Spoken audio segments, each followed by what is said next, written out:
Okay, today we're gonna learn how to test the Roomba 500 series at the Auto Advanced test. All you need to do is press the clean and dock button and push on the spot 3 times.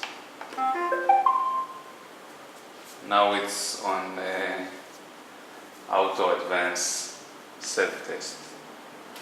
You can see that all the LED at the display is turned on.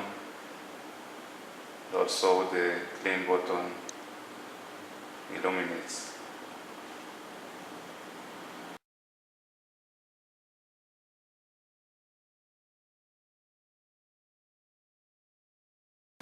To exit the Auto Advanced testing mode, we need to press and hold dock and spot buttons for 10 seconds.